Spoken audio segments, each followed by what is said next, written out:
What's up, guys? Welcome back to Golf Simulator videos. I have an excellent how-to video for your golf simulator today. Whether it be a home golf simulator or whether it be a commercial golf simulator, this is going to apply to pretty much everyone because a lot of people are starting to get nicer monitors that have high refresh rates, and yet projectors only have 60 hertz refresh rate. Pretty much all of them out there that people are using, and it's causing stuttering. And so we're going to talk about the setup of your graphics card. We're going to talk about how to properly eliminate that stuttering if you have a monitor that you're duplicating that has a higher refresh rate than your projector. This is something that causes a lot of issues. I solved this problem for someone the other day, and they said you really need to make a video on that, and I said that's a great idea, so that's what we're here to do today. Now, if you guys haven't had a chance to subscribe to the channel, please do. Like the video, comment below. Doesn't matter if it's just a simple thanks or something about your setup, question, whatever it may be. All that stuff helps support the channel, and I appreciate it. As always, if you're looking to purchase any golf simulator hardware or software, make sure you shoot me an email. I put that in the comments and in the description as well. But let's start off talking about setup first. So I'm going to right click on my desktop and I'm going to go to display settings. Now this is where you're going to choose whether you're going to extend your monitors or duplicate them.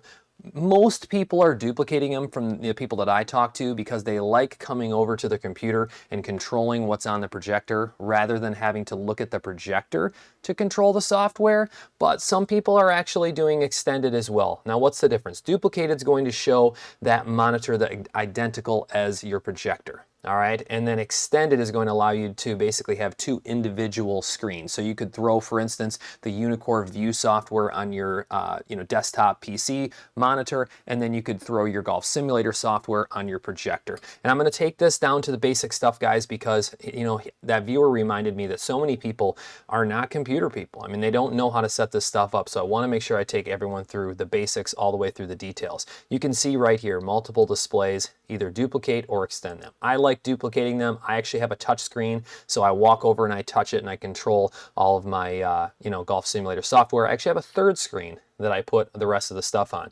But let's now exit out of there.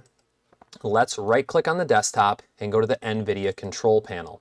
Now inside of here, we're going to go to Manage 3D Settings just to talk about this really quick. All right, so if you haven't seen the previous video I did, there are some important settings that you should set up to make sure you're maximizing your graphics processing unit, that GPU.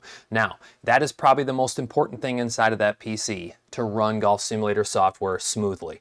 All right, now there are things that you can do for each individual program if you want to. Under Program Settings, you can actually add each piece of software and then go through all the settings. Or you can set up a global setting.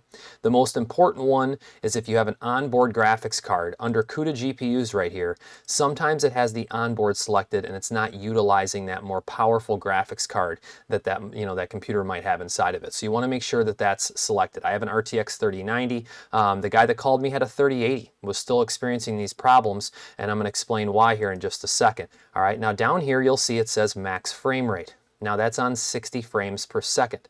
Now, all the videos you see on YouTube that I make are 60 frames a second. You can see how smooth they are because that's really all you need. Plus, pretty much every projector out there that everyone is using is only 60 hertz. All right, so you really should not be sending more frames per second to that projector, especially if you're duplicating at a higher refresh rate on your monitor. Now that's the key. So let's talk about this really quick.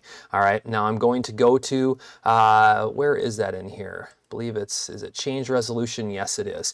Now let's talk about refresh rate and frames per second. What is the difference? So the refresh rate essentially is how many times that monitor can refresh that image, redraw that image. All right, frames per second would be more in line with that GPU and software. That's basically that GPU communicating with the software and generating the image. How many times can it generate that image per second? So can it do it 60 times, 144 times, whatever it's capable of? All right, that's what it's going to push to the monitor.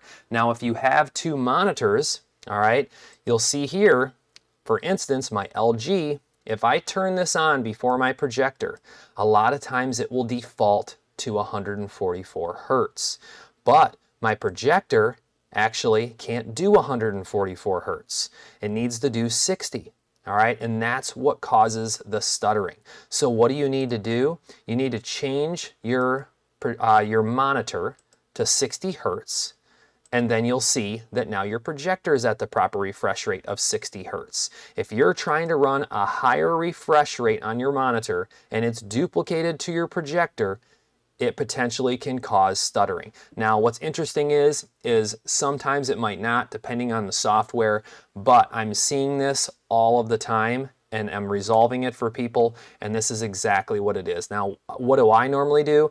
I run my monitor at 60 hertz and duplicate it to my projector because I know that I just want them matched. There's no reason to try to run them unsynced because that can cause issues.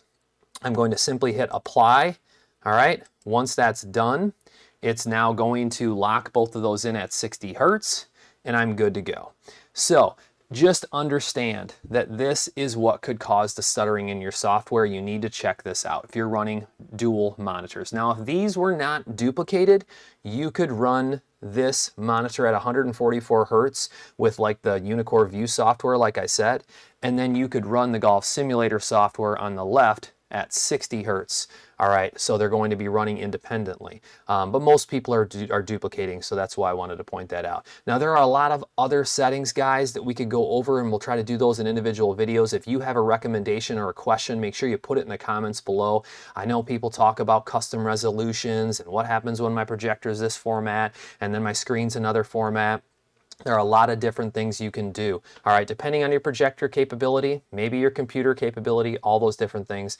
I'm always happy to talk you through that. And like I said, if you're looking to, build your own home golf simulator or commercial golf simulator, just shoot me an email. All right, I'll help you pair things up, make sure you're getting the right stuff. But I thought this would be a very useful video for you guys. Let me know what you think in the comments below. As always, I appreciate you guys watching. Stay tuned. There'll be a lot more coming soon.